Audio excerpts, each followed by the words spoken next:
Okay, we are live, and I want to welcome everyone. I know our attendees are coming in right now, and we'll give a couple minutes for people to get all logged in and joined with us.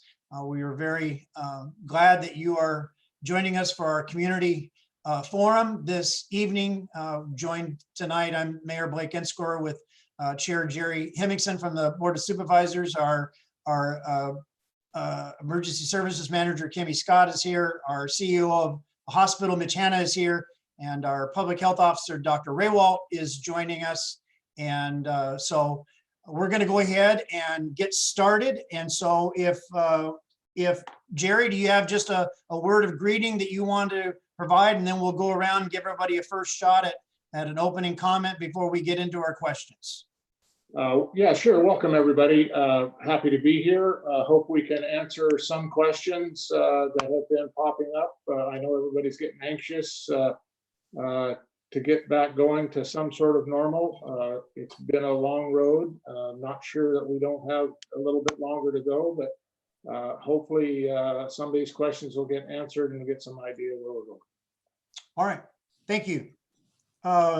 Kimmy, you want to give us an update from OES?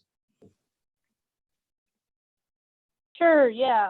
I just want to spend a few minutes, if it's all right, and just kind of briefly outline what OES is for people, because I think that there's a lot of confusion in the community about that.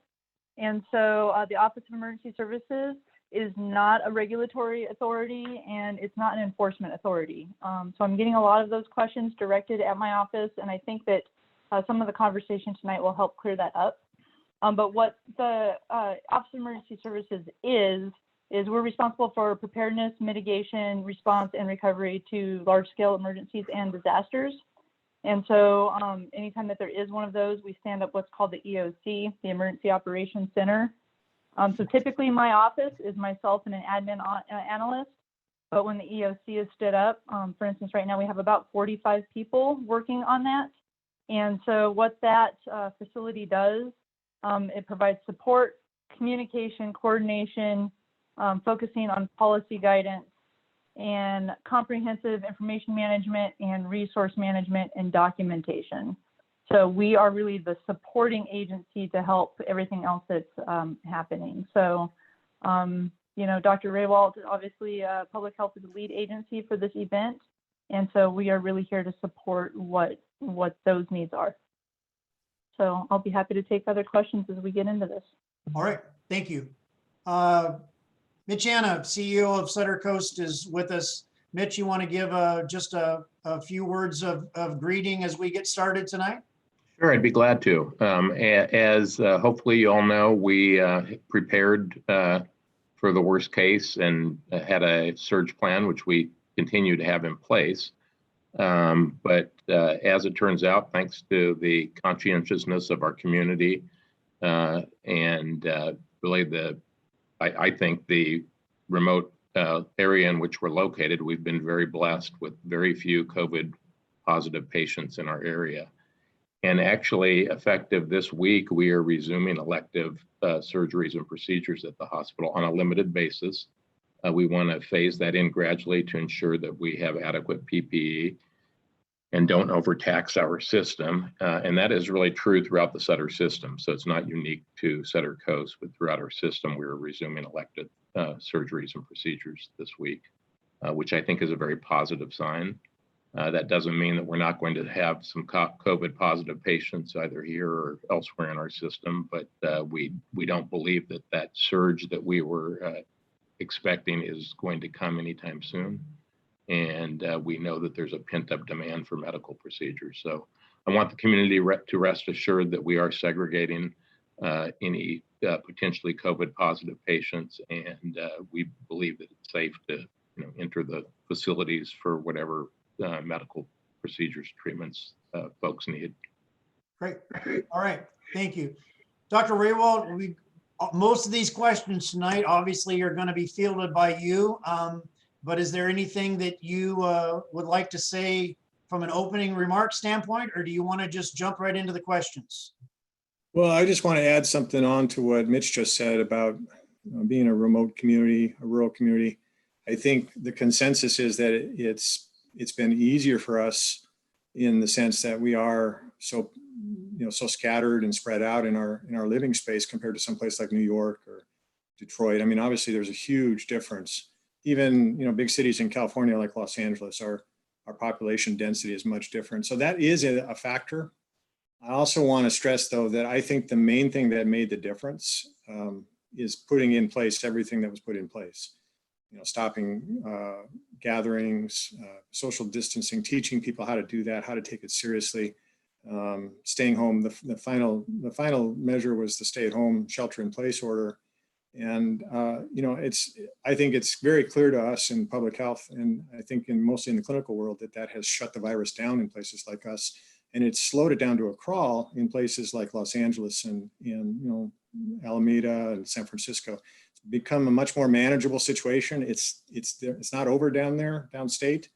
Right now, it feels like it's kind of stalled out here. I was actually kind of glad to see that we had another case show up, because it means it hasn't stalled to nothing. If it's nothing, then we're basically starting from scratch as we reopen, and that's not a really good place to be. We want to make sure we still have some of this virus slowly transmitting through the community, so we can measure the effect of these measures that the governor has been talking about and that we've been talking about in those last few weeks. So I think the measures that were put in place made the biggest difference. It certainly helped that we are where we are and spread out the way we are. All right.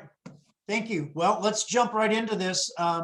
We have a lot of questions that we received. We've tried to take those questions that are very similar, but asked maybe in a slightly different way and consolidate those so that we can address as many concerns and as many questions as we possibly can. We've set aside an hour and a half, and we're already 13 minutes into that, so we're going to jump right into this. Dr. Raywalt, we received several questions just about the coronavirus in general and its danger to the public. Many people were very concerned about contracting the virus, the risk of mortality. Could you just maybe speak about it in general based on the most current information that you have, and that you could just give us a brief about where we stand with COVID-19 today? Sure. So I think most people have recognized from the beginning that on an individual level, for the average person, especially if you're young and you're healthy, the risk of this virus is pretty low. And that was pretty evident from the very beginning with the data that came out of China when they were dealing with it in Hubei province. The problem is not the risk to the individual, it's the risk to the community. And by that, I mean that there's really no question that this virus is truly a novel virus. It's the first time it's interacted with humans that anyone knows of. And therefore, everybody is susceptible. And when you have that situation, that is when you have a built-in problem, because when everyone is susceptible, if you let the virus go unchecked, everybody can get sick pretty much almost at the same time. And by that, I mean within the space of 6 or 8 weeks, or maybe a little bit longer. But if you can imagine 28,000 people getting sick in Del Norte County over 8 weeks, and 20% of them need to be in the hospital, that's about 6,000 people in 8 weeks' time. So that's a little less than 1,000 a week. That math just doesn't add up. So we view this as a huge public health threat because of susceptibility and the threat to the community as a whole. And I just want to impart this to everybody one more time, because it's so important that people get away from the notion that this is the flu, or this can be compared to the flu. It's not the flu. There's just no way to look at it. There's no reason to look at it that way anymore. We talked about that at the beginning because of the way it seemed to transmit was similar to the flu, but that's kind of where the comparison ends. And this virus is very dangerous because of the susceptibility and the fact that everybody could get sick in a relatively short time. So the measures that have been put in place are designed to stop that, to slow the transmission down to almost nothing, or in some cases to nothing. And that's exactly what we wanted to have happen, what we hoped would happen, and it did. So it is dangerous to the people that are most susceptible. And it's very clear that the highest susceptibility, the ones who are more likely to have a bad outcome, those are the ones who are older and the ones with chronic medical conditions. And basically the cutoff is about 65 and above for age. And chronic medical conditions can include heart disease, diabetes. Diabetes is probably the biggest one that people are familiar with. High blood pressure has been linked to it. Chronic lung disease, so people have trouble breathing to start with. So anybody at any age with those conditions is more likely to have a bad outcome from the disease. But on an individual basis, if you're not old and if you don't have those conditions and you're not even middle-aged, if you're a young, healthy person, your chances of getting this and doing well are really high. It's just that during that process of transmitting it back and forth, all the other people who are not going to do so well, their risk of getting it is high too, unless there are some measures in place. And if all those people who are susceptible and old and not likely to do well had it all at once, a lot of them would die. And it's really that simple. And that's why this effort is out there nationwide. It's to prevent people from dying who are not going to cope with this virus very well. And the way to make sure that happens is to keep the medical system functioning. And the way to make sure that happens is to keep the virus transmission to a very, very low level so that we don't have everybody asking for hospital services all on the same day, because that just doesn't add up. And the nightmare scenario would be for everything to be overwhelmed so quickly that we'd be telling people, stay home, take your chances at home. And a lot of people would have died at home. And that's the reality of it. It's a very, very serious virus. So that's the danger. And I think the high risk people have already figured out who they are based on their age and their underlying conditions. For those folks, this is a very risky proposition. And I think going forward, a lot of those folks really need to face the fact that they probably need to stay sheltered in place for maybe the duration of the pandemic. We don't know that answer for sure yet, but for a long time to come yet, they need to protect themselves as best they can. Thank you, Dr. Raywald. As a follow-up, could you address the belief that this virus hasn't been as deadly as the early models predicted, and then your thoughts on how that affects us here in Del Norte County? Yeah, I think I kind of explained that in the first answer, but I'll do it again. The measures that we put in place, they worked. They shut the virus down beyond expectations. And that's the key take-home message. It worked even better in Del Norte compared to, say, San Mateo, because we live in a county where most of us are pretty spread out. We don't have high density, congregate living in big apartments and things like that very much. Most of the residents of the county are fairly spread out and isolated from each other most of the time. I mean, there's always the work environment where people come together, and there's always, congregate activities like churches and music festivals and things like that. But on the average, most of us are spread out, and that kind of insulates us a little bit. It's a point in our favor. It works to our advantage, and we need to be mindful of that going forward. But it doesn't guarantee that it could not and would not have happened here. I'm 100% certain that we would have had a disaster if we had not taken the measures that we had taken. And it would have been up and down the state, including Del Norte County. Thank you. Dr. Raywald, we received quite a few questions about masks. And could you just share with us your thoughts about wearing of masks, different kinds of masks, when we should be wearing them? Are there people who shouldn't be wearing them? Even we had some questions about the safety of wearing a mask with the buildup of CO2 close to your own breathing. Could you just give us sort of your opinion from a medical standpoint about masks for our community? Sure. So there are a couple of reasons why masks make sense, and I'm going to list the three highest reasons, the three reasons that I think are most important. Number one, if you're wearing a mask and you inadvertently cough or sneeze, it has a better chance of catching the majority of that cough or sneeze in the mask itself. So if you don't have time to get your elbow up to your face to cover it because you're carrying a couple of bags or something like that, having that mask is just one more layer of catching that cough or sneeze. And coughs and sneezes are a kind of a known key point about transmitting a respiratory virus. That's the way a lot of them get transmitted. So we really want to make sure that people can have something in place to catch those, the ones that come unpredictably, and it kind of makes sense that it would work for most people most of the time. It's not going to be 100% sure because there's, you know, a cloth mask, especially if it's a loose fitting mask. Sure, there's plenty of stuff that you might cough or sneeze that would leak around it. But if it catches the majority of it, it's better than not catching any at all. So that's the take home message. That's one reason to wear it. The other reason that the CDC has promoted, and I think is probably valid, is that people are often asymptomatic, or they'll be infectious before they become symptomatic. So there's two categories of people who get the infection. Either they're about to get sick and they don't know it yet, or they're asymptomatic, but they're still spreading virus. It's still in their droplets in their breath. They can be breathing just normally, standing next to someone and spreading the virus out. The mask cuts that down, you know, and it doesn't really matter too much what kind of mask it is. Most cloth masks will cut it down somewhat. There are some types of cloth masks that actually work better. And there's a lot of information out there on the internet. I haven't looked at it lately, but I was looking at this about 2 or 3 weeks ago to see what people are coming up with.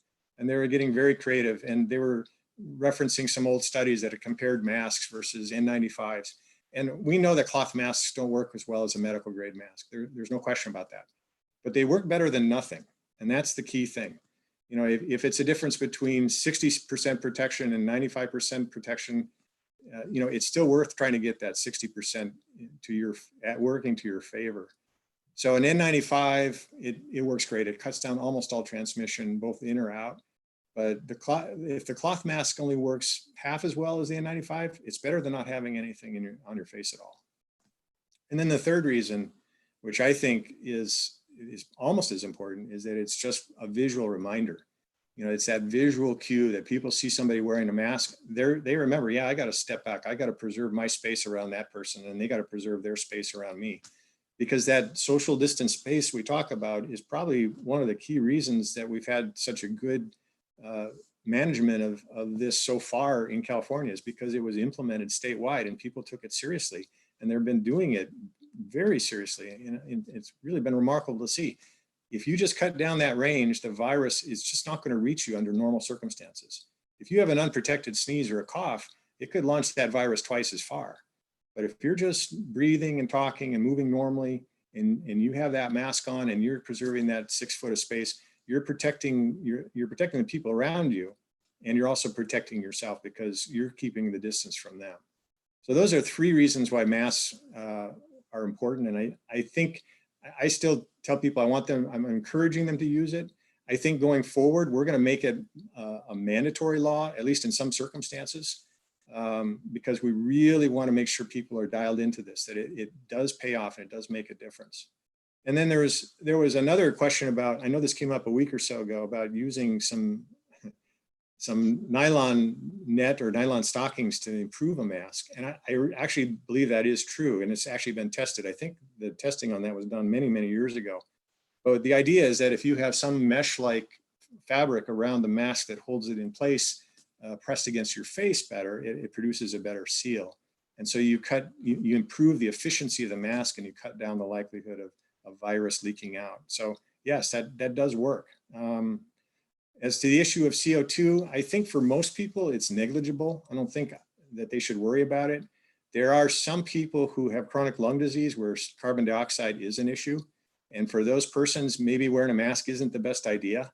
You know, there are going to be some medical exceptions to wearing a mask, and we understand that going into it. Even in counties that have already implemented the mandatory mask rule, they've built in some exceptions for that. But for the average person, I don't think it's anything they need to worry about. All right, thank you. Dr. Raywell, we've received several questions about the cases that we have had here in Del Norte County. Could you give us an update on the 3 cases that we've had? And then also questions about what does self-isolation mean? We've heard that people who have been tested positive are self-isolating at home. And then people have asked, how is that monitored or enforced? Well, that's a really good question. The main way we monitor is we do phone contact. We don't send people out to the house, except there's been one occasion where we actually were enforcing a quarantine order, but it was an order started somewhere else. And it was taken against someone who was very cooperative. There was really no reason to give that order, but we just felt we needed to back up the other jurisdiction. But in general, we make phone contact with people. We do follow-up phone calls. We follow their course because we want to know what's happening with them. We want to make sure that, you know, they understand when to call their own provider. And usually we want their provider aware of their case from the beginning anyway. And then we monitor and answer their questions and help them get through the process. We usually send some handouts to them.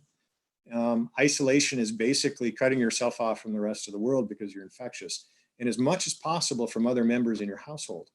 So if you live in a 3-bedroom home, one of those rooms becomes your world for however long it takes for you to recover.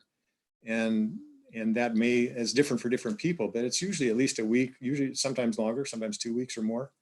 And those folks basically need to lock themselves in and stay isolated and you know, have their meals delivered to their door, just like room service at a hotel. And they need to wash very carefully. And after they've used the bathroom, if it's a shared room, the other members of the household should go in and wipe things down. You want to do everything you can to limit transmission to other members of the household, especially if there's someone there who you're kind of worried about in terms of their risk.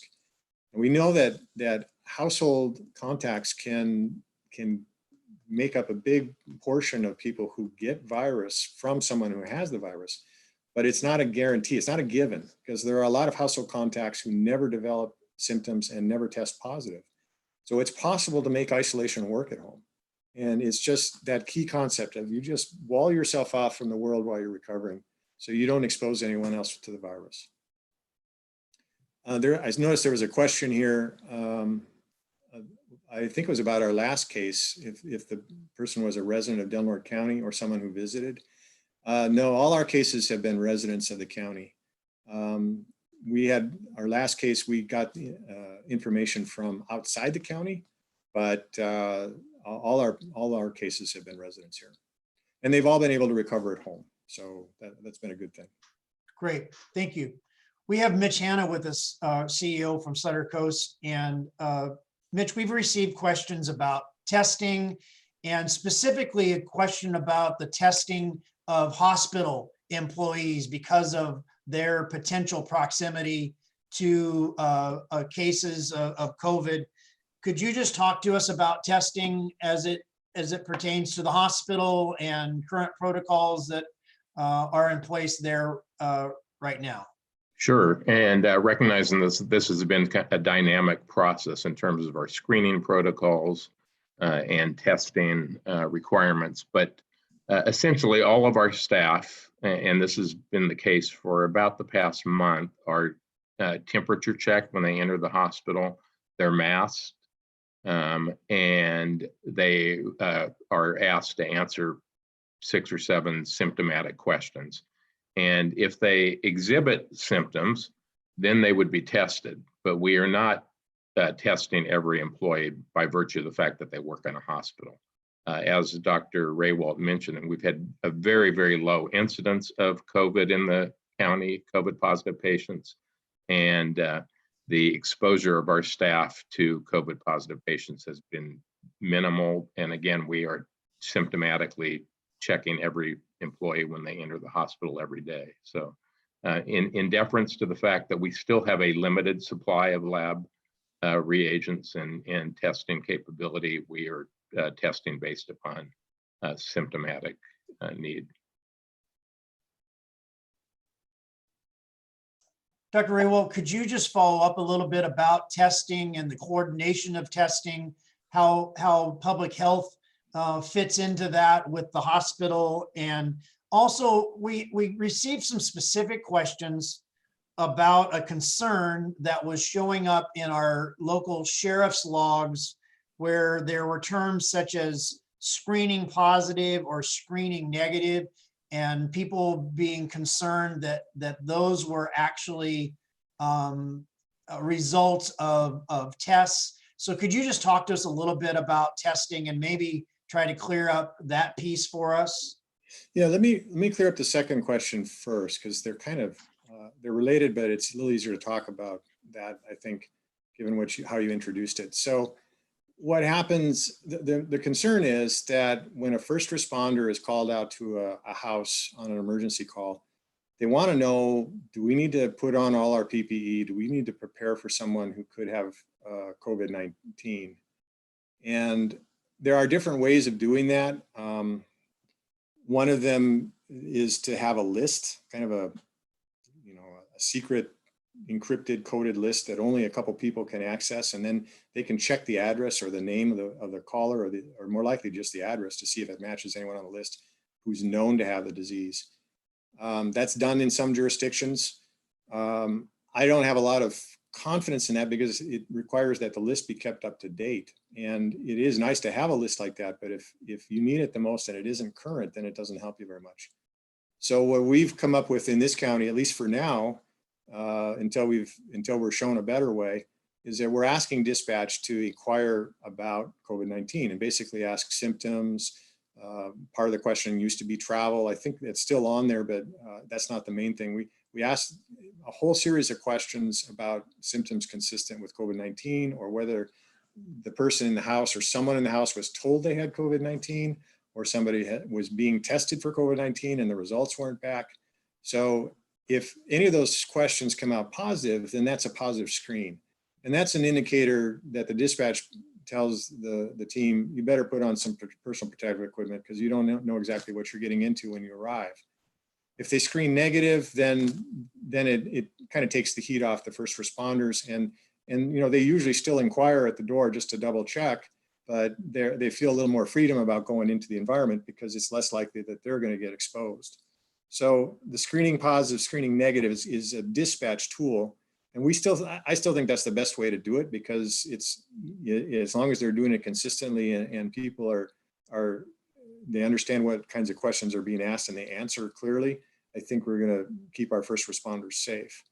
As far as testing goes, there's two basic types of tests right now, and one is the PCR test, which stands for polymerase chain reaction. Basically, what that does is it amplifies genetic material from the virus, so it can be easily detected. So it can take trace amounts inside a person and just amplify it a millionfold and make it a positive test. So that's the one that's usually done off a sample taken from deep inside the nose. We used to do it up the back of the throat, but they've kind of steered away from doing that. The other test that people are talking about a lot is antibody testing, or what's called serology testing, which looks for antibodies inside your blood that are a marker that you've had the virus. So the main one of concern is the PCR test, because that's how you diagnose it. Right now we have testing capacity through the hospital. Mitch can talk about this as well, but they use a shared lab down in Sacramento, so they can send samples down there and get an answer back in a day. They have some limited on-site testing. They also collect a lot of specimens for the public health lab in Humboldt, and we've been using that one quite a bit because it's a regional resource, and we don't have a public health lab in Del Norte. We're not nearly big enough. But they send those tests down to Humboldt Public Health, and usually we get an answer back in 2 days. And then probably the majority of the tests outside of the hospital have been through commercial labs like Quest or LabCorp. And those are the labs that most of the offices are tied into for their routine lab draws that they do when you go to the doctor's office. So they can collect them in the office and send them off on their own if they want to. There's some packaging requirements and it's a little more complicated. So I think a lot of them have ended up using the hospital more as a resource and sending it off to the public health lab. But it is possible to do it commercially. The problem is the turnaround time. The commercial labs are big and they're running a lot of tests, but they also have a lot of demand because every office up and down California and all over the West Coast are sending their tests to these labs. So sometimes the turnaround time is okay, and sometimes it takes a long time. And it's kind of hit or miss depending on how their volume is. But that's the avenues that we have in place right now. The other thing that's coming up on deck, which we will be able to use, I think probably by the end of this week or next week, is there's a testing site that has been set up from the California Department of Public Health, CDPH, in Humboldt County. And it's down in Eureka, and they are capable of running over 100 tests a day. And it is by appointment, and we have to people have to call down or get a prescription from their doctor and then call and get an appointment down there. But you can if you can make the trip down and get tested, you turn around and come back. It takes a chunk out of your day, but at least you get a test in the pipeline. The problem with that test is that also is a commercial process test. So we don't really know what the turnaround time is going to be. We hope it's better than the standard commercial tests that the offices are using. But it's not going to be an overnight thing, probably not for any time in the foreseeable future. But it's a huge asset because it really increases our capacity to do PCR testing, probably at least doubles it, just having the ability to go down there. You know, if someone is worried that they're getting symptoms, but they're not too ill to travel, or somebody can give them a ride and they can get an appointment there, they could go down there and get that test. And we expect that'll be available, like I said, either by the end of this week or next week for Del Norte residents. And we should take advantage of it. And you don't necessarily need a prescription either. It'd be good to contact your provider and get a prescription just to cover all the bases. But I actually sent an order, a blanket order under my name as health officer down to Humboldt County last week and asked them to keep it on file so that if somebody shows up and they've lost their prescription or they didn't have time to get one, they could authorize it under my name, and that will work too. So that is a big step for us. It's going to be a big step all up and down California because there's going to be at least 80 sites set up over the next few weeks. They've got about half of them up and running or almost up and running right now. And they're probably going to do more depending on how well this works. Serology testing is a different story. Serology testing it doesn't help you with diagnosis because by the time you make antibodies, you're kind of well into the course of the illness. It's much better to get a test done with PCR. And the other thing about serology testing is some of the tests out there are not very reliable and they're very uncertain as to what they're actually testing. We do know that I got word over the weekend that Redwood Medical out of Eureka, their urgent care operation, they had an urgent care office up here for a while and they still run one down in Eureka. They're going to be offering a test available, I think right now actually, or very soon, for serology testing for looking for antibodies to the virus. And really what it's going to help people decide is, did that cold I had 3 or 4 weeks ago, was that possibly COVID-19? I just really want to know because I want to be able to tell my employer. So they'll be able to go down and get a test, and maybe if the result's positive, they can take them back and say, look, I think I already had this. So I just want to let you know so I can come to work without you being worried. A scenario like that, it's probably useful. Trying to diagnose somebody with it, probably not really that useful because especially the test that they use is looking only at immunoglobulin G, and that particular type of antibody tends to show up a little bit later after an infection. So it's useful to tell you, yeah, you had this exposure maybe a few weeks ago, but it's pretty hard to if it's positive or negative to say for sure that it's what you have right at that moment. So it's not as clinically useful. It's more useful for kind of workplace questions. It's useful to us going forward because this is exactly the kind of test we want to do on a random sample out in the community to find out how much disease activity is actually had. How many people have already had COVID and didn't know it? Because I'm sure that's happened. We had 3 cases that we confirmed. I'm willing to bet that we've had at least 30 other cases that we didn't confirm and we didn't know about because they didn't get in to be tested. They didn't recognize it as being COVID. Maybe they're young people and it was a mild case and they thought it was just allergies or something like that. I'm 100% sure that there are other cases out there like that. And finding that out after the fact, especially after more and more people build up, have had the disease and build up immunity, that helps us figure out where we are in getting to the point where we can say, yeah, most of our community has already had this disease. We're feeling pretty confident that that's going to protect us because there will be a point down the road where if we have enough people who develop some immunity to this, we have some built-in protection. It's not 100% because we don't know if this immunity really protects people for life. And we don't know if it protects them from ever getting an infection again. But based on the behavior of other viruses of this type, we think the immunity will last for a while. And we also think it'll help anybody who gets re-exposed later on to fight the infection off faster.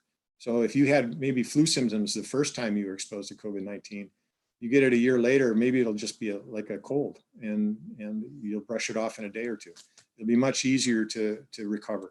And that's really what we're hoping for with herd immunity, is that this virus kind of starts to behave more like other respiratory viruses instead of this kind of disastrous virus that it is right now. So any kind of estimation, Dr. Raywald, of when serology testing, antibody testing might be done more widespread here in Del Norte County?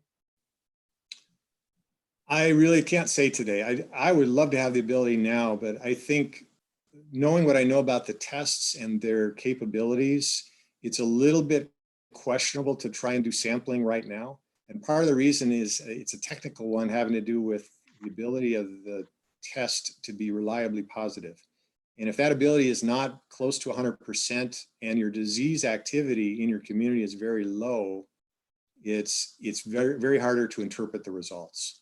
So I think we're going to wait, and I will tell you that a lot of other counties around the state are also waiting, and the reason is CDPH has a testing task force. They have a group of people at the state level working on this problem and trying to decide which test they want to promote and which test they want to use, and see if they can incorporate it into these testing sites that they're building up and down the state. I think they're anticipating probably having something ready to go maybe a month, maybe 2 months from now.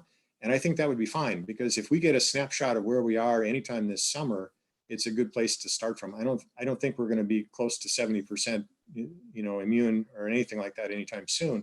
If we're 10% infected by end of summer or 15%, it's still a good place to have a starting point, and it's useful information for us.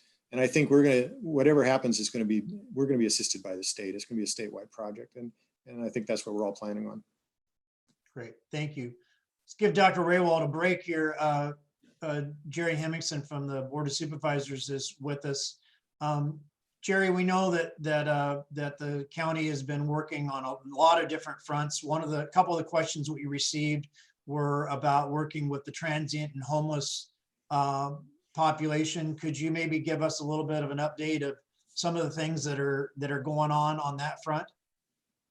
Yeah, Blake, Del Norte County's partnered with Del Norte Mission Possible and Seven Angels Last Stop Services with funding through the Wild Rivers Foundation to provide showers and other services to the homeless and those simply in need.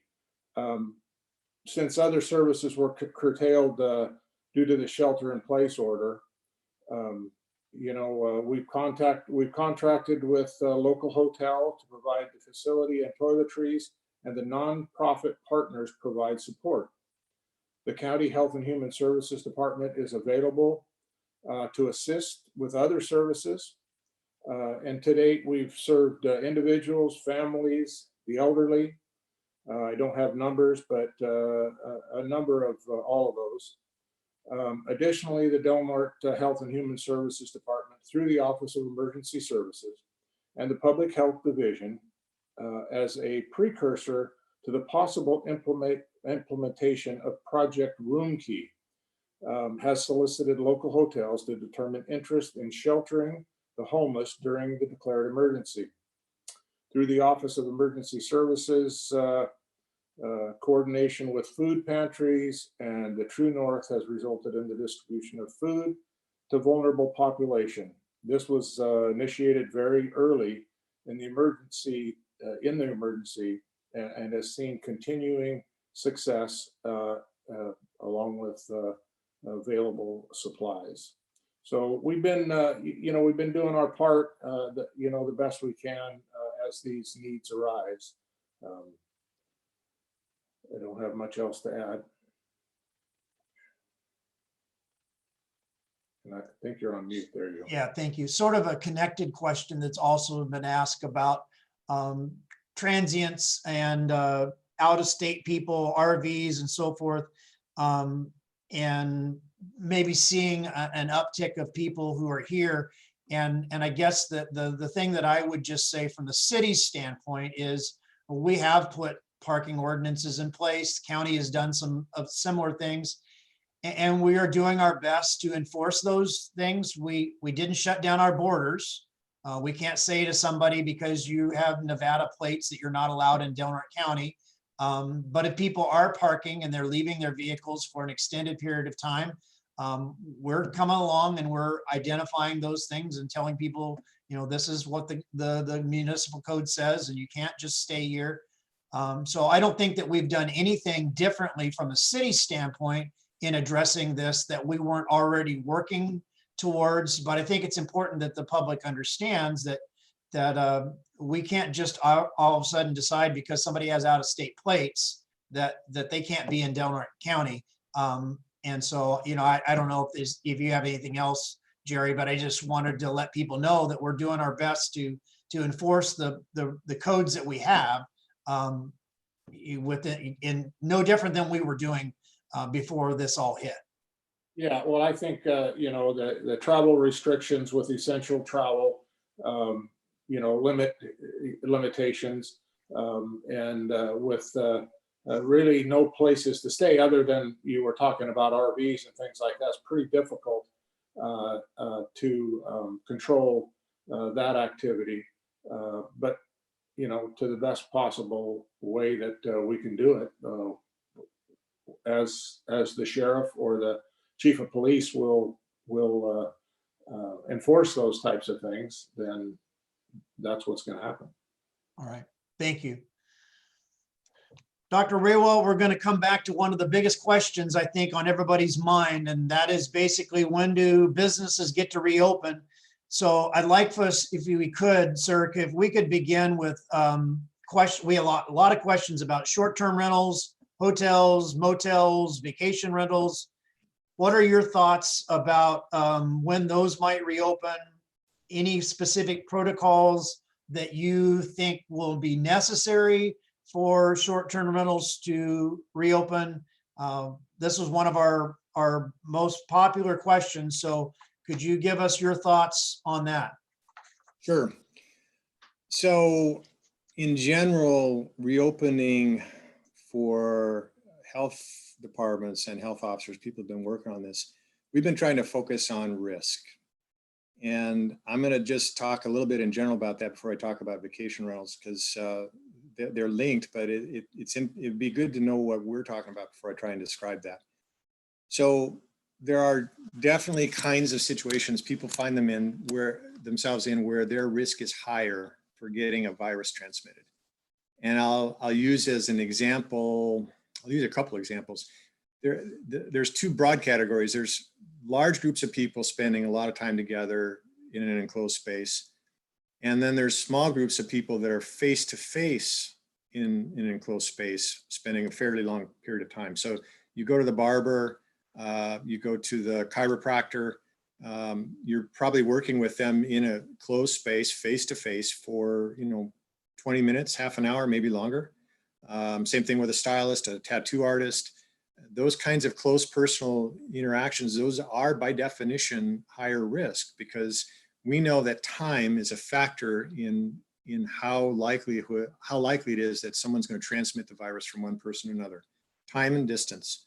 So if you're in someone's personal space under that 6-foot bubble that we're talking about all the time, and you spend a long period of time, if you spend more than 10 minutes, for sure, you're moving your risk up in terms of getting a virus if they're sick, or giving them a virus if you're sick, or if you don't know you're sick, but you're still giving the virus.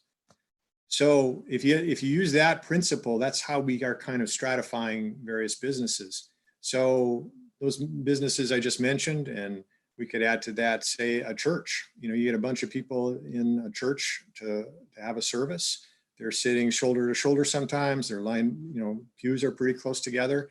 They're all sharing that same space, and it's usually for a fairly long period of time. That is by definition a high-risk environment. As opposed to something like a furniture store, where you maybe have a couple of customers in at any given moment, but it's a big open space. And everyone is probably just kind of moving around and not sharing. They're not into each other's bubble very often. They're not crossing that 6-foot barrier. And it's a low risk kind of business situation. Or somebody who works outside principally, construction crews, they tend to be scattered. Sometimes they're working side by side, but most of the time they're kind of scattered on different parts of a construction project. So there's a way of looking at this that decides on risk. And our strategy is the strategy that I'm trying to impart to people in Del Norte is that what we can't do is we can't front load reopening with all the high risk businesses. We have to space those kinds of environments out over the time course of reopening, because if we put them all in as a group, especially at the beginning, that's the kind of the sure recipe that we're going to have a problem in terms of management of COVID, because we'll have more cases. We know that when we open up things, we're going to get more cases. What we don't want to do is get too many cases all at once. So what we have to do is kind of spread out the high risk environments, the high risk businesses. So we do some the first stage, some the next stage, some the next stage, and leave some till the very end, and mix in the lower risk businesses along the way, and allow for as much to get up and running as we can in the short term, but without putting anyone at risk. So if you talk about vacation rentals, a lot of them are fairly sequestered. They're kind of on their own end of a building, or maybe it's a house that someone's renting the whole house and there's no one else attached to it. There's no one else around. It's like it's a single family dwelling. It's isolated by itself. Those are relatively, by definition, relatively low risk. The people are staying there probably are family, or they're living together, they're traveling together. They've already exposed to each other whatever they have. The likelihood that they're going to, by chance, expose the neighbors to that rental, most of the time it's not going to happen. There are some rentals that are multi-unit kind of houses. Maybe there's more than one renter there than from a different place or different places. And that's a little more complicated because that's more like a hotel. But in general, the vacation rentals are a relatively low risk kind of proposition. The big problem with rentals and reactivating rentals is it has two faces. On the one hand, it brings in income, and we know that Del Norte depends on tourism in the summer. I mean, it's just a big part of our economy. But on the other hand, it has the potential to bring in more people who might bring in cases of coronavirus. So you have to kind of trade those things off. I think we need to have a rational strategy that kind of weighs those things, and we decide where and when we're going to open those things up. I don't have a big fear about it, about bringing in too many cases. I think most people who travel are probably not going to be sick, or they would cancel their plans. And I think if we are very, very careful with our personal behaviors, and if we actually demand that people visiting us also are careful with their personal behaviors, which means when they leave that rental house, they put a mask on and they observe 6 feet of social distancing. And if they get sick while they're here, they stay home.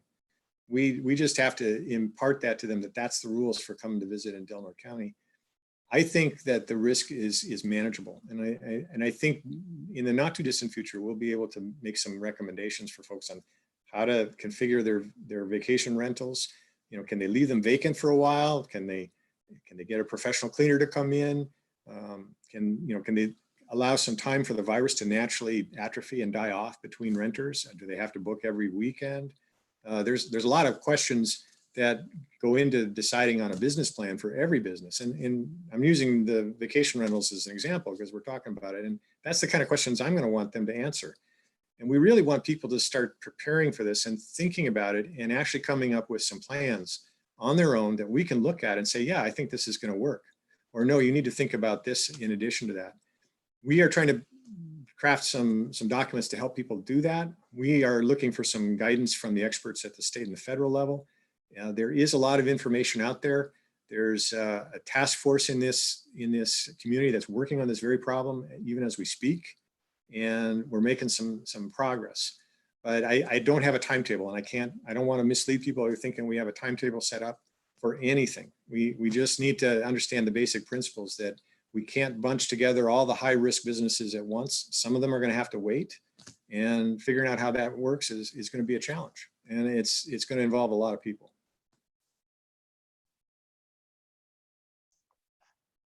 What about RV parks and campgrounds, Dr. Raywalt? How do those fit into the plan? And do you think that those it's the likelihood that those will be available this summer? Yeah, I think at some point in the summer they will. I'm less concerned about the RV parks, most of them anyway, because by nature they're kind of socially distanced. I've been in RV trips myself, and I've been to some parks where they were just packed in like sardines, and places like that I'd be a little more nervous about. But I think most of the campgrounds and local parks here are pretty well spaced out for the most part. And by nature, if you're in an RV, you're basically isolating yourself when you're inside it. And if people, again, if they follow the rules that we ask them to follow when they get here, and if everyone around them is following those same rules, we're still preventing the virus to jump from person to person. That's the key thing that people need to remember the most about any kind of respiratory virus. It happens from person to person. It's a transmission from one person to another, or one person maybe to 6 people in a group. But it is person to person in the end. And if we are really scrupulous and really careful about maintaining that distance and doing all these other things that we ask people to do, I think whatever environment it's in, it's going to cut down on transmission. And that's really what we're trying to achieve. Dr. Rewalt, you touched on some of the other businesses that we receive specific questions about, retail businesses, salons, even tattoo shops, chiropractors, people who provide massage or acupressure. Can you, I guess maybe in a general sense, I know that you said that you can't put a specific timeline, but people are wondering, how far out are we to thinking that there's going to be the opportunity to start reopening some of these businesses that have not necessarily been identified as essential? Could you give us just some kind of ballpark idea of what kind of time frame we're looking at? I think the best round number I'd say would be sometime in the next couple of months. I don't know exactly where. The problem is whenever we make a change, whenever we start opening up things, there's a waiting period that has to follow, absolutely has to follow. Because we know from everything we've seen about the way the virus behaves in other communities, that whatever change you do today, you really won't know the full effect for about a month. And so the earliest I can say that all those businesses would be back in place would be at least 2 months out. It was probably going to be a little bit longer, because it's really hard for me to envision starting all that stuff back up all at once and expecting us not to get into trouble. And that change, that waiting period, that's going to be the hardest part of this, but it's absolutely essential, because we know, because of the way this virus incubates, we know the way, because of the way that it takes for it to become infectious, the doubling time, the time it takes for the virus to reproduce itself in another person, it just takes time for that effect to show up. And in most people say the minimum is about 4 weeks. So we have to be cautious, because if we are not cautious enough, we're going to regret it later. And that's just the sad fact about this. Thank you. We received questions about mass gatherings. We received some very specific questions from organizations like Danaka, who have already rescheduled some of their concerts and public events. And so any thoughts on mass gatherings, when those might resume? Many groups, including churches, are asking these questions. One of the scenarios that Danaka specifically proposed was, what if this is a concert at Crescent Auditorium, a large auditorium where 6-foot social distancing could be employed? So I just would appreciate if you could weigh in on your thoughts about mass gatherings and what your take is on that as we move forward. Yeah, and that's a hard one, because like I said, that's a high risk environment. I think keeping a distance in between attendees would be mandatory. I can't imagine that happening anytime soon without making that a part of it. I think probably it would be mandatory for people to have some sort of face covering. Beyond that, I think those are the key essentials. The problem is it limits the size of the venue, limits the participants, and it's going to be an economic hardship, I think, to try and hold it that way. You know, the price of attendance is certainly going to have to be higher, I would think anyway. I'm not a planner for something like that, but I can't imagine that not being true. Same thing for churches. I mean, I'm kind of telling people to prepare for spacing out their pews and having 6 feet of distance, unless it's a family sitting together. People need to wear masks, and maybe they can't sing. They can't sing their hymns. They have to listen to recorded music, because we know that singing can actually project the virus a bit more than speech. In fact, there was, I forget, it was so long ago now, it seems like a long time ago, there was a story about a choir back east somewhere that I think 1 or 2 people might have been infected and infected almost 75% of the choir members in one rehearsal, basically, or one performance. So, you know, you have to take those precautions or you're going to get in trouble and people will get sick. And it's a tough problem to solve, but I think it's doable as long as people take it very seriously and really try and strictly enforce those distances and making sure people toe the line and really do it and take it seriously. I think it's feasible to do.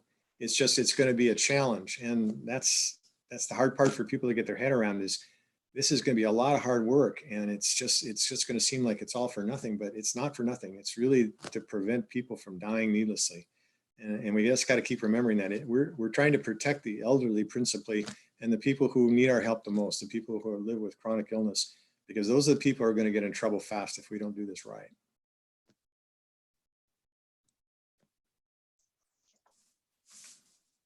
Thank you, Dr. Raywalt. Jerry, a lot of questions have come in about the city and the county and our response to all of this, given just the economic impact that this is having on our community. And one of the questions that we receive from multiple people is, would we as a community move forward independent of the governor's orders to say, we're gonna open stuff up. I mean, we've heard that on the news with counties that have done that. And I guess I would wonder your thoughts on that from a representative of our county. Yeah, Blake, you know, I've heard that as well. And as a matter of fact, I just had an RCRC meeting, an executive meeting, and there are several counties that are wanting to get opened back up. But there's consequences. You know, we've been continually advocating to be able to open up, you know, as long as it's a well-planned and a safe reopening, as Dr. Raywalt has been saying. You know, we've been looking at doing things like that. We're putting a plan in place now to try to get county offices open to some degree. We're working on that. It's very difficult when we're an arm of the state and we have obligations to follow the law. There are consequences in the fact that the state holds, they hold the purse strings. That's pretty important. They can, you know, if we go out, you know, and decide that we're going to make up our own rules, which we certainly have the ability to make rules up that are more stringent than the state, but not less stringent without going against the law. And so if we do that, these people that have state certifications or permits or what have you, like salons, you know, they work under a state license, and if they were to open up, they could put their business in jeopardy by opening up, you know, and we can't override that. We can't make a rule or a law that overrides that and is legal. But we have been working really hard to try to come up with a plan that, you know, we're going to be working closely with Dr. Raywalt and we're going to come up with a plan that we can start reopening some of these. Some of these things are going to be relatively easy. Some of these things are going to be difficult. You know, as Dr. Raywalt said, when you have that human contact, when you're dealing with, you know, touching someone or being that close to someone where the disease could be spread to you or you could spread the disease to someone else, that's a difficult situation for us to deal with. We know that it's, you know, these other counties, I know that Modoc County, you know, they've kind of just opened up everything. They're probably a third the population that we are, and we're a pretty small population. I don't think they've had any COVID positive cases over there.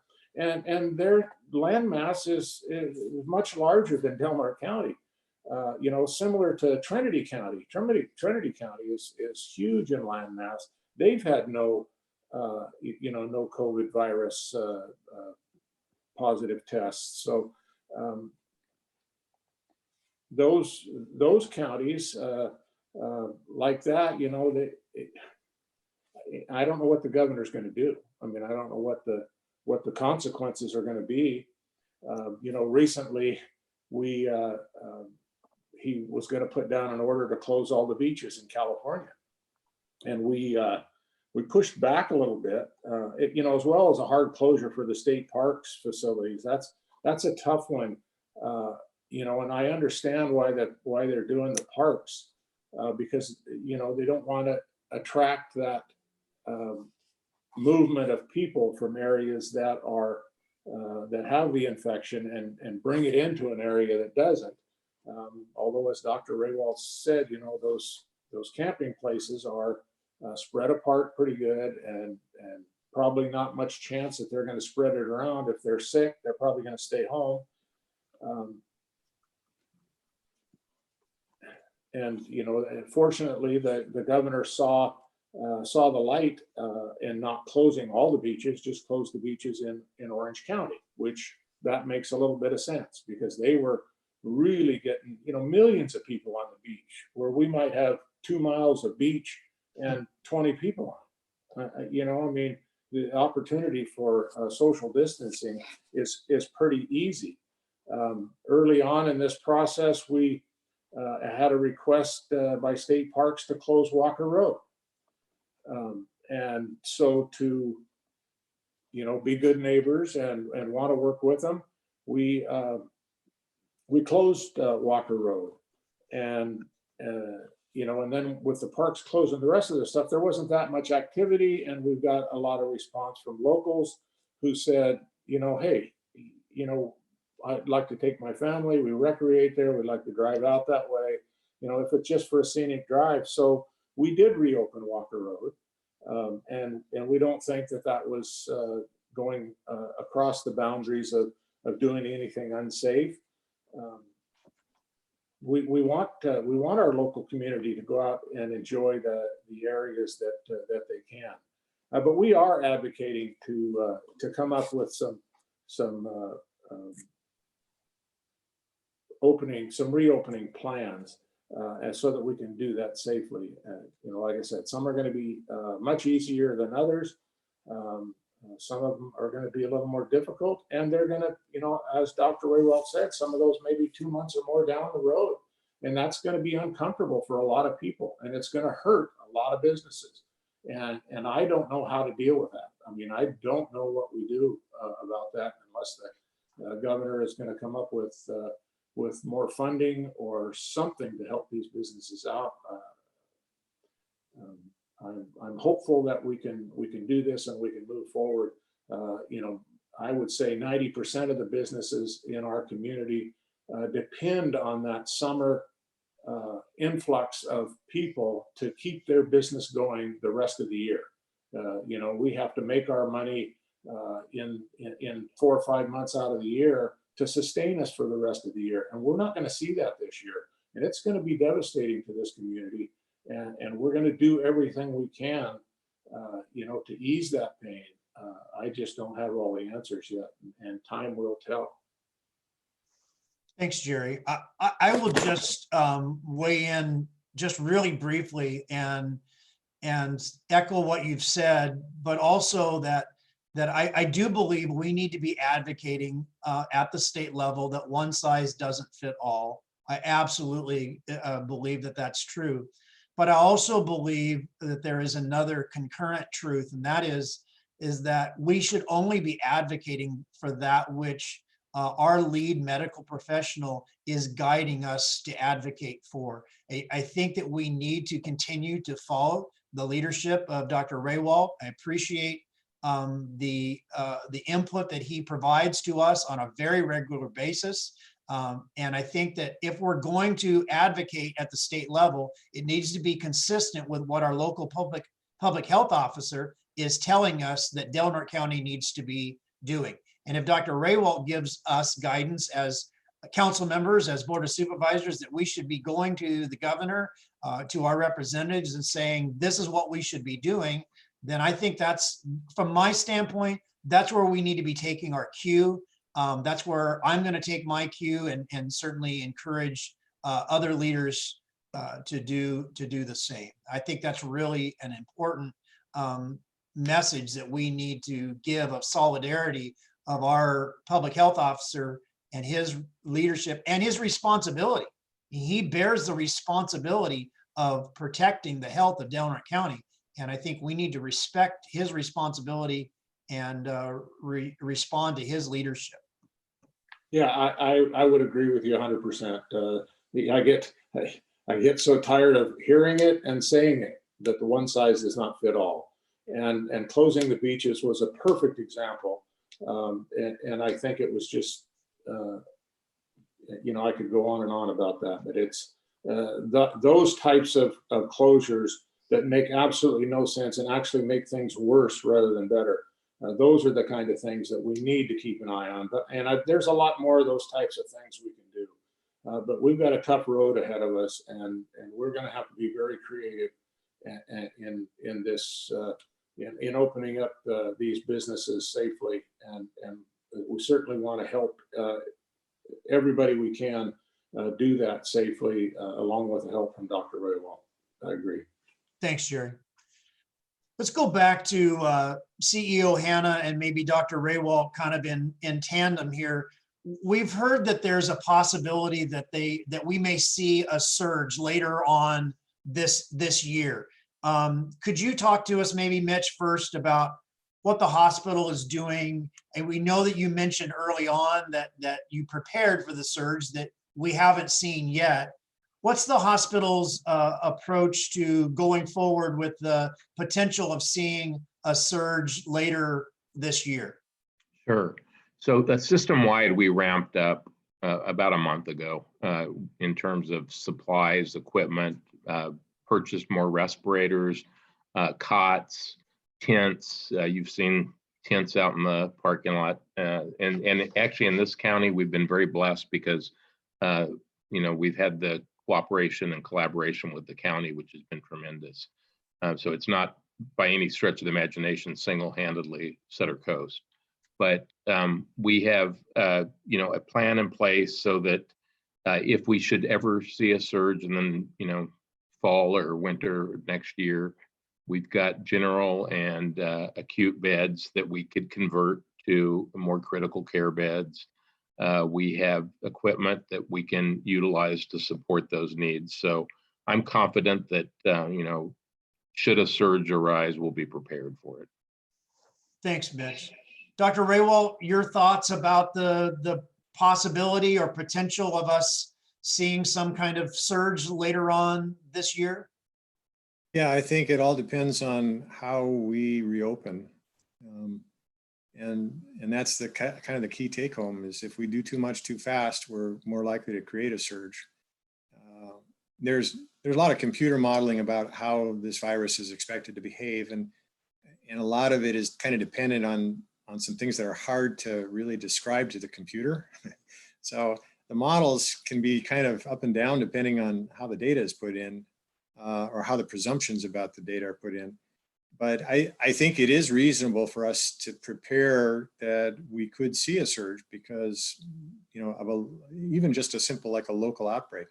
In a smaller community like ours, a small outbreak is going to make a bigger impact than say in a place like Los Angeles, because you just have that difference in scale. And so what I expect actually is we're going to see a bunch of little surges rather than one overall trend, unless we go too far too fast, and then we'll be in big trouble. And I don't want to see that happen. I don't think anybody does. But I think we are going to see some fluctuation in case numbers. And I think that's going to represent, isolated incidents of a small number of people being infected and maybe giving it on before they identify themselves as infected. And so we will see some activity that we didn't expect. I think it's kind of a given that that's going to happen. If we took everything away, if we take away too many measures, that's the worst case scenario, and we don't want to do that. So we have to kind of do it slowly. We have to take our time. We have to watch for the effect because the models are, once you start going into actually doing this, the models kind of go into your back pocket a little bit because you have to look in real time what's really happening, because that's what really counts. So yeah, we have to be prepared for it. We have the best preparation though is to make sure it doesn't happen. Mitch talked a lot about what they've done. We've also done some things at the county to help support the hospital. We have a system in place now that is going to allow us to house some people if they need to be discharged to make room at the hospital, but they're not quite ready to go home, or there's somebody at home that they don't want to get exposed to the virus as they're recovering because they're just someone who's at too high of a risk. We have a way of set up that we can house them. We can even supply them with oxygen or help them get the supplies they need to support their convalescence. So the county's kind of looking forward and planning in a forward way to do that. And it's really part and parcel of the whole effort at the hospital to keep the hospital functioning and able to take care of people. Thanks. Absolutely. Mitch, anything else just from the hospital standpoint? Well, I did want to just mention, if a patient physician recommends an antibody test, we draw those at the hospital. Oh, Those are sent out to Quest currently. And then we are doing on-site tests, and it's about a 48-minute turnaround for COVID potential patients. But we're basically limiting that currently to inpatients or patients in the ER or an outpatient setting of the hospital. And the reason for that is because it is a quick turnaround. And by virtue of having that quick answer to whether somebody is COVID positive or not, it saves a lot of PPE, of personal protective equipment, because we don't have to use that on these, not knowing whether they're positive or not. So I did want to throw that out there. Otherwise, a patient, if there's some suspicion, somebody's, living at home but sees their doctor and there's a suspicion that they might be, we send that to our shared lab, and it takes about 24 to 48 hours to get the results. Great. Thank you, Mitch. Appreciate that information. Dr. Raywell, one of the questions that we got was specifically about nursing homes, and obviously we have a couple of care facilities here, and that people have seen in the news that that these have been some of the highest levels of infections and fatalities. Could you just talk about whatever precautions or outreaches have been done to our local care facilities here in Delaware County? Yeah, we've been talking with, mostly with Crescent City Skilled Nursing, but also with Addie Needham, really since the beginning of this. And not long ago, I and our lead nurse at the health department went over and met with the director at the skilled nursing, kind of walked through the facility. I mean, I'm familiar with the facility. I've been taking care of patients there my whole career, but we wanted to kind of really get a handle on what they're doing. And I think they've done some really good preparation, and I'm really happy about that. It is a big issue. A lot of nursing homes get hit with this. It's really hard to contain transmission in a nursing home because just the nature of it. I think our nursing home is probably as well prepared as we can expect it to be, given its size and the resources that we have. But there's some built-in advantages to this nursing home and its configuration and the way they could sequester patients who had the disease. And again, what makes the biggest difference is having the ability to test and get an answer literally within an hour, like Mitch just mentioned, that testing system that's in-house at Sutter. So, if we had an event start to show up, or we had suspicion of an event showing up at the nursing home, as health officer, I'd recommend that all those people get tested immediately, just to make sure we got a handle on it as early as possible. And that's a huge advantage. Not all communities have that. And if and when we reach that point, I think it's going to help us immensely. Thank you. One last question from the questions that we have received and tried to consolidate. And I just want to tell you how much I appreciate, Dr. Raywell, you're taking the time to try to walk through all of these with us.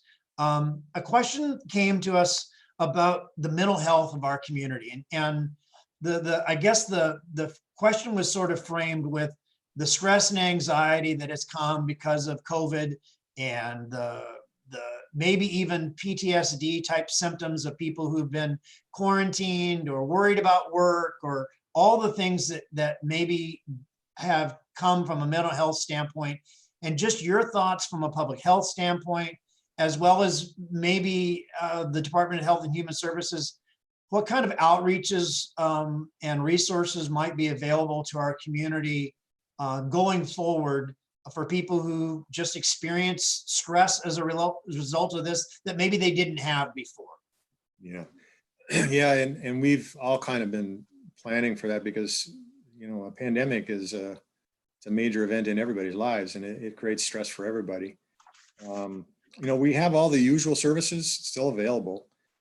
Some things have become more virtual, you know, so it's like what we're doing right now. It's a telehealth kind of interaction, but you know, we were doing that with psychiatry and counseling before the pandemic. So those things are still in place.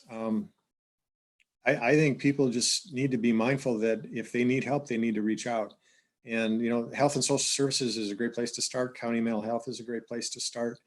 You know, the Sutter system and their clinics and Open Door, they all have capacity to deal with mental health issues and behavioral health issues and help people get through this tough time. It is a challenge. It's really hard, especially with the uncertainty out there about what's going to happen all the time. But, you know, I think my impression so far is that most people have been handling this pretty well. And I think a lot of it has to do with the fact that we've been, as Mitch points out, we've been blessed by not having a lot of disease activity, and that helps, because it just is kind of reassuring that we have some protection in place. But now it's going to get kind of different, because we're going to be doing some things that's going to lift some of those protections, and I actually think it might make it harder for some people. So if people need help, they need to reach out now. They need to get plugged into the system and get connected with someone who can walk them through their issues and help out. Great, thank you. We have a few minutes. We said we were going to try to be done by 7:30, and it may be that there's been a question that those who are joining us here on Zoom feel like just hasn't been answered. This is not a forum that we were looking for people to make statements necessarily. But if there's a question that maybe you did not hear answered that you think is important for our community, we would take those questions. We're going to take just 5, 6, 7 minutes, something like that. On your Zoom, there's a feature where you raise your hand, and then our moderator will be able to open you up so that you can ask that. And so we're going to try to do that. I see Cindy Vosberg as the first hand that I saw up. So if we could open up Cindy to ask her question.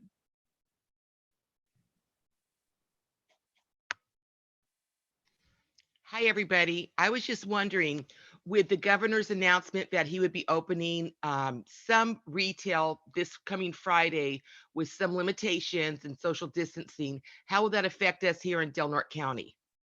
Thank you. Thank you, Cindy. Dr. Raywalt, you want to touch on that, please?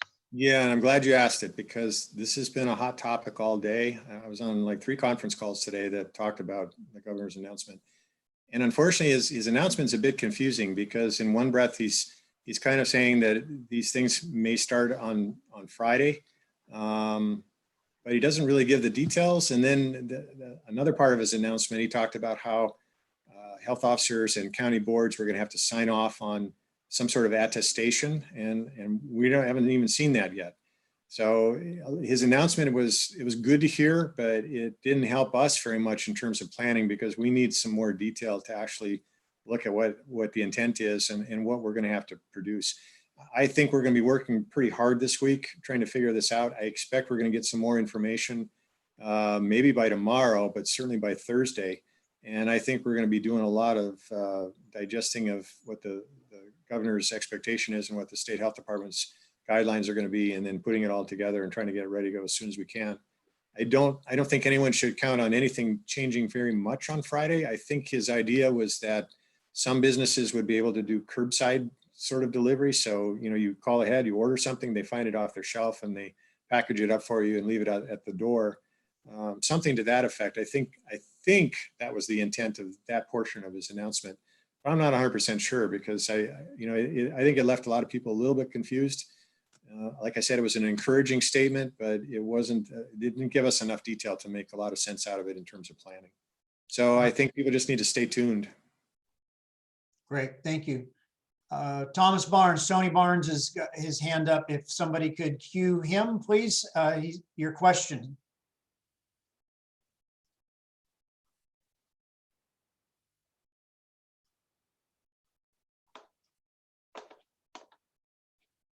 I'm here, I hope. There you are, we got you. Okay, good. Thank you very much for the forum. Very informative. I do have a quick question. We've had 3 cases in this county. And you attribute the fact that we've had a low number of cases, low number of problems to the fact that we are practicing social distancing and shuttering in place and good things to protect the community. My question would be to you, we have a large homeless population here, and nationally we have about 800,000 people that are homeless. I don't think they practice good social distancing or sheltering in place. So my question would be, if this virus is so contagious, why do we not have this running rampant through the homeless community? All right, Well, Dr. Raywalt, you want to address that the best you can, please? Sure. So there's a couple of reasons. Number one, I think what we've seen in our county represents one of those situations where we had a small cluster or a couple of small clusters show up, and it may be that it never reached anyone who's homeless. It's maybe just that simple.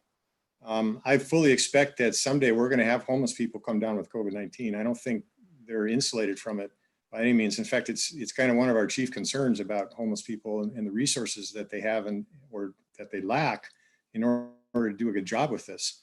But it's also true that around the country where homelessness has been a factor and high numbers of cases have shown up in homeless people, it's usually been in a shelter setting. So people check into a place to stay overnight or for a couple of days, and it's packed full of people, and that's when people have turned up positive. And we tend not to see that here because we have homeless who maybe couch surf, or they're living out of their car, or they're tent camping, but they have the ability to spread out in our environment compared to, say, Los Angeles, where you have a bunch of people packed together in a homeless community and they're literally next to each other all the time. You're absolutely right. Without good hand sanitizing and without resources to put on masks and do all those things that we're expecting of people, it's harder. It's more of a challenge for homeless people. But in our county, I think there's an advantage just because of our physical space and the fact that we've had so little activity. I think it just hasn't reached anybody yet. And I think that's all a good thing for now. I don't think it's going to stay that way, though. I think you raise a good point. We need to expect that it is going to change. One of the features of that program I mentioned earlier about supporting people is actually to house homeless when they become ill, and we need to isolate them from other people that they might be living with. We have that capacity. So, as cases come up, we're going to take those steps that we need to take to keep it from spreading in that community. Absolutely. All right, thank you. Next person that has a hand up here is Pamela Jensen. So if we could queue up Pamela for her question, please.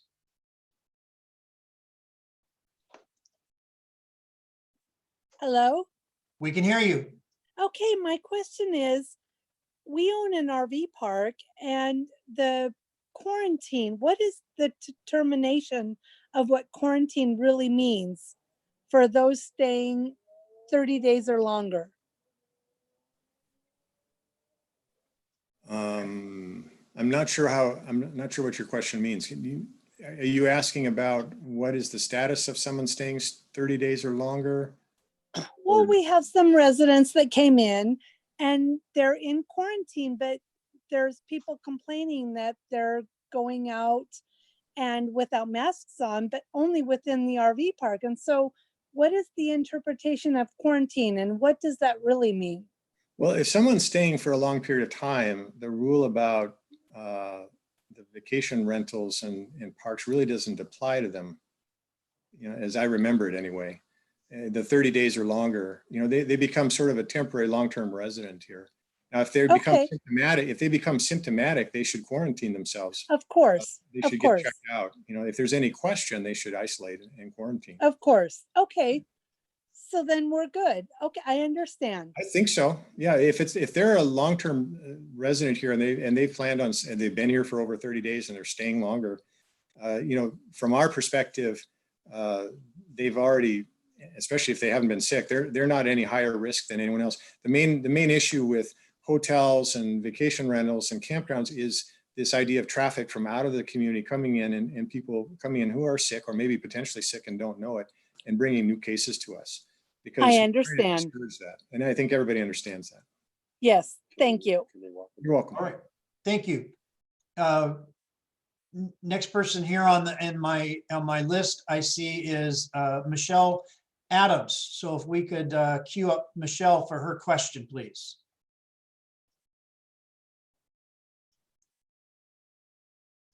Okay, you're on. Well, you were. The choice was made to not test people, at least in the first 30 days or so, not test people under 65. Michelle, we missed the very beginning of your question. Could you start over for us, please? You bet. I'm wondering why, and at least for sure in the first 30 days of all of this, that the decision was made to not test people under 65. Okay, thank you. So the answer is pretty simple. In the early stages of this, we didn't have the testing capacity to meet the need.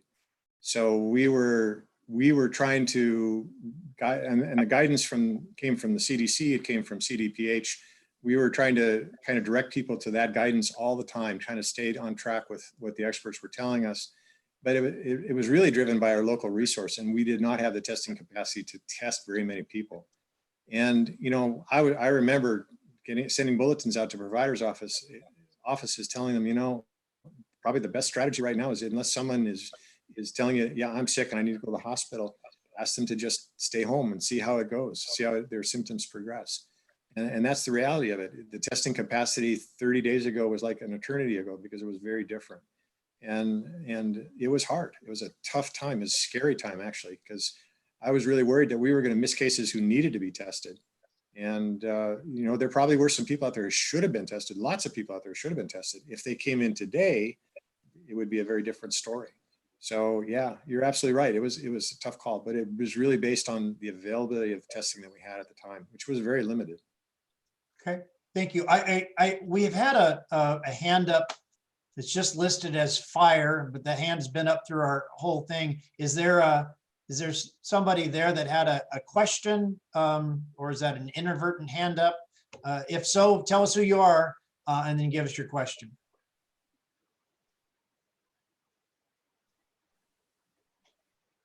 Okay, I'm going to move on then, and let's go to Kevin Markey. Got his hand up, and if we could queue him up for a question.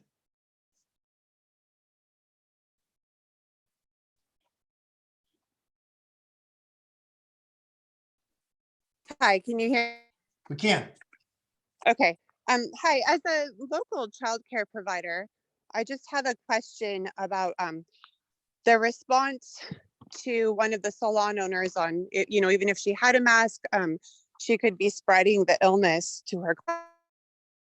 If I should be concerned, or if all of our local daycare providers should be concerned, or if the new pop-up at Mary Peacock, you know, that's a lot of children coming in and out and going home to, you know, their parents who are essential workers. So if, how are we not, you know, exposing everybody by operating basically? Okay, good question, Dr. Wierwell. The short answer is it's almost impossible not to envision some exposure taking place in daycare. And I don't think anybody has a really great answer for it. You know, I don't foresee putting masks on all the kids. I just don't think that's going to work. And, you know, for yourself, wearing a mask is probably a good idea so you don't get infected, and certainly so you don't infect all the kids that you're looking after. But trying to manage it any other way, I don't think there's any really great solution other than to limit the size of the daycare itself. And there's been some talk, I know, in other jurisdictions and at the and at various levels up and down the state about how to handle daycare in a rational way. And it's a tough problem. It really is, because, and this is what's going to happen. It's also going to come up again when the next school season starts in the fall. How do we handle getting kids in that congregate setting again? Because that's kind of the ultimate setting, kids sitting side by side in a classroom for most of the day, going home, whatever germs they're passing around each other. We all know how that works. We've all had that experience of seeing it happen, and teachers certainly see it face to face. So there are some hurdles to cross yet. And, there are some good ideas out there on the table about how this might be done. Daycare is tough though, because you really have to have face-to-face personal contact, because that's what you're trying to do. You're looking after kids. And I don't think there's anyone who can say that there isn't some risk of transmitting. And we're going to have to just accept that and probably live with it. Because I don't think there's a solution that's going to solve that problem. Okay, thank you, Dr. Raywell. Erin Smith got her hand up. And so if we could queue up Erin and for your question. Hello. I was just wondering if the DMV is going to be opening sometime soon. All right. Dr. Raywald, any insights on that? On the DMV? Yeah. No, I'm sorry. I don't think I'm the person to answer that question. Okay. I don't know. I really have no clue. Okay. That's something we will take down, and we will pass on to staff and try to get an answer to that and post that answer so that the people will have an idea about what's going on with that. I actually think that's a very important question to find out about, because that affects a lot of people. So I think it was good that we got that question posted. Okay. I only see one more hand up, and so I see Michelle Adams, their hand back up. I don't know if you didn't get your hand back down or if you had another follow-up question. I have a follow-up question. All right, go ahead. Okay, so going with the testing, I think I like so many people are feeling so confused and frustrated, and it is disingenuous to have this listing of, we've given 300 tests and we've only had 3 people have it. See, we don't have it, when the real story is that we're not testing people. And why is that not being said? Because then you're getting blowback by people who say, hey, it's no big deal, we don't have it here. And I feel like there is a missed message here. Okay, thank you. I appreciate that. Dr. Raywald, do you want to maybe weigh in on this idea that we need to be doing much more testing so that we have a better picture of how COVID really is acting here in Del Norte County? I would agree 100%. We do. The problem is we haven't had the capacity to do it until very recently, and we still don't have the capacity that we should have. Ideally, we would have our own drive-through testing site in every county in California, including Del Norte. And we would situate it someplace that it would be easy to get to from any direction. And people could come in and say, I think I might have COVID. I want to get tested. I want to know, and it gets done. That's the ideal we're trying to work towards. But, we're only about 2 or 3 months into this pandemic, and it's a worldwide pandemic. It's nationwide, and the resources are just being consumed as fast as they can make them. And it's getting better. It's getting better very slowly. And that we all have to live with it. I would love to be able to do that. I'd love to be able to say, anybody who thinks they have it, they can go get tested and it's 10 minutes away and they can drive through and get it done in 10 minutes and they're on their way. That would be our goal. And, that's been proposed, but the reality of making that happen in an environment where resources are scarce, it's just insurmountably hard. And we're making it, we're slowly getting there with baby steps, and we're just not there yet. All right, thank you. Melody Mitchell's got her hand up. So if you could queue up Melody. Melody, what's your question for us tonight? Thanks for joining us.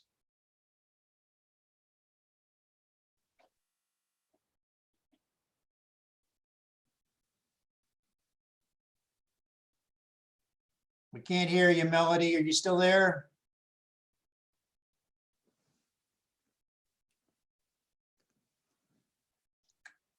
Well, we're having technical difficulties here. Give another second, see if we can't get Melody's audio up so we can get your question.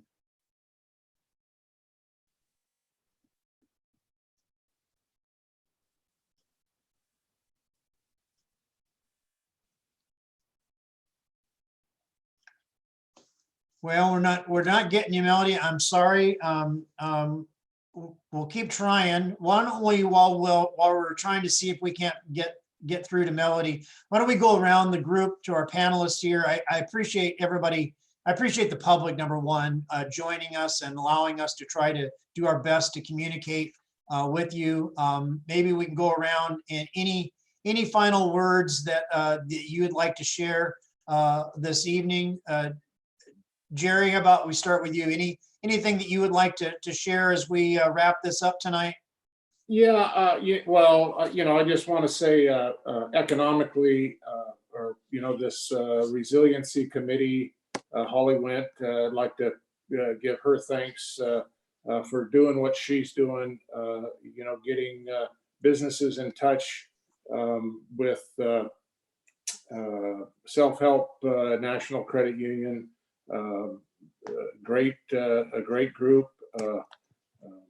I know that through the Paycheck Protection Plan, I tried to deal with my local bank and didn't have any success. And that Self-Help National Credit Union came through in a big way. So a great resource there. Again, I just wanted to give a shout out to Holly and thank her for getting me in touch with them. That's about it. All right, very good. Kimmy, anything that you would like to having heard all the questions and stuff tonight, anything that you would like to share as we wrap it up from a OES standpoint? Sure, I would just like to assure the public that there are a lot of people working really hard on the problems that you've heard tonight. Like the testing center being one of them is at the forefront of our minds and something that we are navigating with the state as we speak. And I also just want to thank everybody. I know that it doesn't really matter who you are, everybody's making sacrifices right now. And as a single mom who got my start in food service, I understand what missing a paycheck can do, and definitely understand that missing more than one paycheck is devastating for some families out there. Our essential workers are putting themselves and their families at risk, and our policymakers are having to make really tough decisions where there really is no good answer. And so I just want to remind everybody that everyone's doing the best that they can and to be nice to each other. And with that, I'll pass it on. Thanks, Kimmy. Appreciate all the work that you and your team are doing. Mitch, anything from the hospital standpoint that you'd like to say as we wrap this up tonight? Yeah, I kind of heard from a couple of people concerns about testing, and I do want to reiterate, if you go to your physician, if you have a concern that either perhaps there's speculation that the virus may have passed through California earlier in the year, you can get a referral for a lab test. We are starting to have them much more available now, and as I mentioned, the antibody testing as well. And then I just wanted to give a shout out to the person who called in, who's the daycare operator, because you certainly raise a valid concern regarding potential for exposure, but you're doing the Lord's work because you're taking care of children of many essential workers, and many of those people don't have necessarily grandparents in the area or somebody who can take care of their kids. And so it's really a matter of countervailing priorities. So in order for them to go to work, to be in the hospital or a healthcare setting or wherever they may be deemed an essential worker, we count on people like you. So thank you for that. Thanks, Mitch. Thank you for being here tonight. Really appreciate your leadership and all that the hospital is doing and prepared to do as we continue to look to protect our community. So thank you so much. My pleasure. Melody, did we ever get you? Well, I'm so sorry that we did not get your question. Maybe you could, we're winding it up here, but text me and I'll ask your question. I'm so sorry. We tried to get everybody's questions and do the best that we could tonight. Dr. Raywald, any final thoughts that you would like to share with us as we wrap things up tonight? Yeah, I really appreciate this opportunity. I think it's well timed because we're obviously expecting some changes here, and it's going to be a new stage in recovering from this pandemic going forward over the summer. So I'm glad to have had the opportunity to talk to folks. And I also wanted to just thank the community, because I think people have, they've had to accept a lot of what I've been saying and other people have been saying on a large dose of faith, and that it's accurate and it's true. And we've tried very hard to be accurate and true with something that's brand new to a lot of people, basically the whole world. This virus is new to everybody. And I think people have been listening to what we're doing, or what we're telling them that they should be doing, and they've been putting it into practice. And I'm just really happy to see that. It just makes me feel like there's a lot of hope for us, because people are listening and paying attention, and they want to do the right thing. And I just hope they can keep up the good work. It's a long haul course, and I think people have done the first stage pretty well, and we just got to move on to the next stage. Thank you, Dr. Raywald. I appreciate that so much. I did get a text message from Chief Griffin, and he did mention, so for those of you who are still with us, that DMV is doing a lot of work through online registrations, and that going to their website is a great place to find out exactly what services are available, and that some of those deadlines are even being pushed. So because of all of this, so that's good information that we received. I guess I just want to finish us tonight by telling our community, thank you for your patience in this. Thank you for hanging in there with us. We are doing our best to provide just what Dr. Raywald said, and that is good factual information and a measured approach to how we can serve this community in the very best way possible. And I think that opportunities like this forum are very helpful, because we tried to address every single question that you gave to us in a way that provides you some clarity, and then also opening up to answer for you to ask some questions that maybe we didn't get to. So Jerry, any final thoughts before we sign off tonight? Yeah, I just did want to bring up one thing about, Mitch, thank you so much for, Sutter Health. We need to really thank our healthcare workers. And I'd like to thank Dr. Raywald. He's been absolutely outstanding. Kimmy Scott, what a wonderful job she's doing. I just, there's a lot of thanks that need to go around. I'm sure that I'm missing a lot of people, but, those healthcare workers that are on the front line, doing their job, to help all of us, risking their own health to help us. And I just wanted to put out a shout out for them, and thanks for everybody that's been involved in this. Blake, I know that you put this stuff together and consolidated the questions and put in a lot of time and effort, and I really appreciate that too. So thank you, everyone. All right. With that, then we're going to go ahead and close out our community forum tonight. We wish you all the very best. We want the very best for your families. And we know that this has been a tough time, and we know that there's still some challenges ahead. But we are committed to serve this community the very best that we can, to advocate on your behalf, to do our best to provide for your public health and safety. So with that, thank you for your attendance tonight. Stay safe, stay healthy. If you have any questions, do not hesitate to reach out to the public health. If you have any questions about your personal health, you need to reach out to your personal health provider. If you're struggling, as some have asked, just with stress, don't hesitate. Do not be embarrassed to reach out and ask for some help. We need to work together and stay together in the midst of this difficult time. With that, stay safe, and we wish you all the very best, and we look forward to communicating with you. And if you have questions, just a reminder that email stays open all the time, public comment at crescentcity.org. Feel free to reach out with your questions, and we will do our very best to communicate with you. With that, good night, everyone.